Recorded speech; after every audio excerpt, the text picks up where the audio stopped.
നമുക്ക് എല്ലാവർക്കും അറിയാം ഹാവിങ് എന്നുള്ളത് ഹാവിന്റെ ഒരു ING ഫോം ആണ്, അല്ലെങ്കിൽ ഹാവിന്റെ പ്രസന്റ് കണ്ടിന്യൂസ് ഫോം ആണ് ഹാവിങ് എന്നുള്ളത്. അപ്പോൾ നമ്മൾ പറഞ്ഞു ഹാവിങ് എന്നത് ഹാവിന്റെ കണ്ടിന്യൂസ് ഫോം ആണ് എന്നുള്ളത്. എന്നാൽ ഹാവിങ് ഉപയോഗിക്കുന്നത് എങ്ങനെയാണ് അല്ലെങ്കിൽ എവിടെയാണ്? നമ്മൾ പറഞ്ഞു ഹാവ് നമ്മൾ ഒരു കാര്യം നമ്മൾ ഓൺ ചെയ്യുന്നുണ്ട്, ഒരു കാര്യം നമ്മളുടെ പൊസഷനിലുണ്ട് എന്ന് പറയാൻ നമ്മൾ ഹാവ് ഉപയോഗിക്കുന്നു എന്നുള്ളത്. ആ ഹാവ് നമ്മൾ ഉപയോഗിക്കുന്നത് ഒരു സ്റ്റേറ്റീവ് വെർബായിട്ടാണ്. എനിക്കൊരു കാറുണ്ട്, എനിക്ക് 2 ബ്രദേഴ്സ് ഉണ്ട്, ഇങ്ങനെ ഒരു സ്റ്റേറ്റ് കാണിക്കാനാണ്, അത് എനിക്ക് ഉണ്ട് അങ്ങനെ ഒരു സ്റ്റേറ്റ് കാണിക്കാനാണ് നമ്മൾ അവിടെ ഹാവ് ഉപയോഗിക്കുന്നത്. എന്നാൽ ഹാവിങ് ഉപയോഗിക്കുന്നത് ആ ഒരു സ്റ്റേറ്റിന്റെ കണ്ടിന്യൂസ് ഫോം പറയാനായിട്ടല്ല. ഹാവിങ് ഉപയോഗിച്ചുകൊണ്ട് നമ്മൾ ഒരു സ്റ്റേറ്റിനെ പറയാൻ പാടില്ല. For example, I have A phone എന്നാണ് പറയേണ്ടത്. I M having A phone എന്ന് പറയാൻ പറ്റില്ല. കാരണം ഇവിടെ ഹാവിങ് ഉപയോഗിക്കുന്നത് ഒരു പൊസഷനെ കണ്ടിന്യൂസ് ഫോമിൽ ആക്കുന്നതിനല്ല. ഹാവിങ് ഉപയോഗിക്കുന്നത് ഒരു ഡൈനാമിക് ആയിട്ടുള്ള ആക്ഷനെ അല്ലെങ്കിൽ ആക്ടിവിറ്റിയെ കുറിച്ച് പറയാനാണ്. എന്താണ് ഡൈനാമിക് ആയിട്ടുള്ള ആക്ടിവിറ്റി? ഒരു ഡൈനാമിക് ആക്ടിവിറ്റി മെന്റലോ അല്ലെങ്കിൽ ഫിസിക്കലോ ആയിരിക്കാം. ഇപ്പോൾ റൺ, ജമ്പ്, വാക്ക് എന്നതെല്ലാം ഡൈനാമിക് ആക്ടിവിറ്റിയാണ്.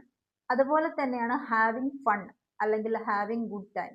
ഇതെല്ലാം ഡൈനാമിക് ആക്ടിവിറ്റിയാണ്. ഒരു കൃത്യമായ തുടക്കവും അതുപോലെ തന്നെ അവസാനവും ഉള്ള ആക്ഷൻസ് ഡൈനാമിക് ആക്ഷൻസ് ആയിട്ടാണ് പറയുന്നത്.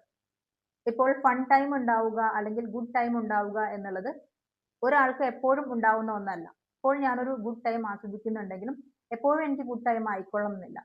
അതുപോലെ തന്നെ പല ആളുകൾക്ക് ഗുഡ് ടൈം എന്നുള്ളത് പല ടൈമിലായിരിക്കും. അതിൽ നമ്മൾ ആക്റ്റീവായിട്ട് ഇൻവോൾവ് ആയിട്ടുണ്ടെങ്കിലാണ് നമുക്കൊരു ഫണ്ണായിട്ട് അല്ലെങ്കിൽ ഗുഡ് ടൈം കിട്ടുന്നത്. അപ്പൊ ഹാവിങ് ഫൺ എന്ന് പറയുന്നത് അല്ലെങ്കിൽ ഹാവിങ് ഗുഡ് ടൈം എന്ന് പറയുന്നത് ഒരു ഡൈനാമിക് ആക്ടിവിറ്റിയാണ്. അപ്പോൾ ഹാവിങ് ഉപയോഗിക്കുന്നത് ഒരു ഡൈനാമിക് ആയിട്ടുള്ള ആക്ടിവിറ്റിയെ കുറിച്ച് പറയാനാണ് ഹാവിങ് ഉപയോഗിക്കുന്നത്. She is having lunch at the moment അല്ലെങ്കിൽ റൈറ്റ് നൗ. അതിനർത്ഥം അവൾ ലഞ്ച് കഴിച്ചുകൊണ്ടിരിക്കുകയാണ് എന്നല്ല.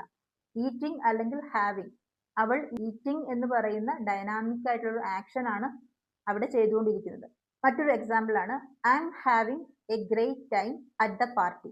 ആ ഒരു പാർട്ടിയിൽ ഞാൻ വളരെ നല്ല ഒരു സമയം എക്സ്പീരിയൻസ് ചെയ്യുന്നു. ഒരു കാര്യം എക്സ്പീരിയൻസ് ചെയ്യുന്നു അല്ലെങ്കിൽ ഒരു ആക്ടിവിറ്റി നടന്നുകൊണ്ടിരിക്കുന്നു, ഇങ്ങനെയാണ് ഹാവിങ് അവിടെ ഉപയോഗിക്കുന്നത്. അല്ലാതെ ആ വ്യക്തിയുടെ ഒരു സ്റ്റേറ്റിനെ കുറിച്ച് പറയാനായിട്ടല്ല ഹാവിങ് ഉപയോഗിക്കുന്നത്. ഒരു സ്റ്റാറ്റിക് ആയിട്ടുള്ള ഒരു സ്റ്റേറ്റിനെ കുറിച്ച് പറയാനല്ല ഹാവിങ് ഉപയോഗിക്കുന്നത്. നടന്നുകൊണ്ടിരിക്കുന്ന ഒരു ആക്ടിവിറ്റിയെ കുറിച്ച് പറയാൻ അല്ലെങ്കിൽ ഒരു എക്സ്പീരിയൻസിനെ കുറിച്ച് പറയാനാണ് ഹാവിങ് ഉപയോഗിക്കുന്നത്. സ്റ്റേറ്റീവ് വെർബായിട്ട് ഉപയോഗിക്കുന്ന ഹാവ് കണ്ടിന്യൂസ് ടെൻസിൽ നമുക്ക് ഉപയോഗിക്കാൻ പറ്റില്ല. അതുപോലെ ഹാവിങ് ഉപയോഗിക്കുന്ന ഒരു സിനാരിയോ ആണ്